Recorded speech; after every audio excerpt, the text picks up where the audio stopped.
Max Verstappen took his 9th straight Grand Prix victory in a row as the Dutchman matched the record of consecutive race wins set by Sebastian Vettel. But there was a point during the Dutch Grand Prix where the driver looked like he would perhaps have to fight with his Red Bull teammate for the victory.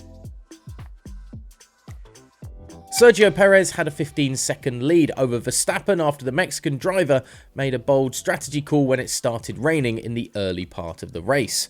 The championship leader managed to get the gap back down to 4 seconds before pitting ahead of his Red Bull teammate, leapfrogging Perez in what looked like a contrived move to get the Dutchman out on track in first from the pit wall. However, Red Bull boss Christian Horner has played down the idea that the Milton Keynes-based constructor intentionally made the switch to allow Verstappen to pass Perez, instead putting the whole thing down to pure coincidence. There was a couple of reasons behind making that decision, pitting Verstappen first, said Horner. One was that we had Alonso taking the slicks as well, and I think it was Gasly behind him. The pace of the undercut, if we would have pitted Checo first and Max the second lap, we had the risk of coming out after that, shaken down and being first and fourth. His outlap was so extreme, it took us slightly by surprise that Max jumped Checo. All good things though for Red Bull Racing in the end. Their number one driver got the race victory at his home Grand Prix and equalled the record set by former Red Bull driver Sebastian Vettel. Not a bad weekend's work at all in the end, on the beach in Zandvoort. Elsewhere, Daniel Ricciardo could be set to miss more than just the one Grand Prix this season after suffering a broken hand at practice at Zandvoort this weekend.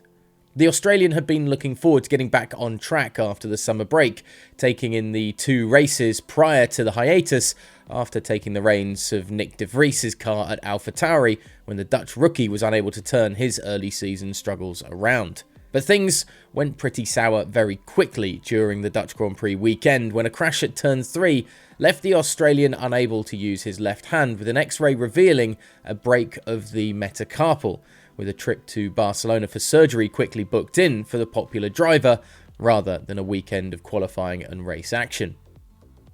Liam Lawson stepped into the vacant AlphaTauri seat this weekend, and it's likely that Monza will be off the cards as well for Ricciardo, the site of his last race win, with Red Bull boss Christian Horner revealing the healing process could be 10 to 12 weeks, although Horner did admit that that would be the time for the average person to take out, and as we know, these drivers are anything but average. Think back, of course, to Alex Albon's quick recovery last season from the complications that occurred when he had his appendix removed, or the brief time that Lance Stroll spent on the sidelines this season after fracturing both of his wrists.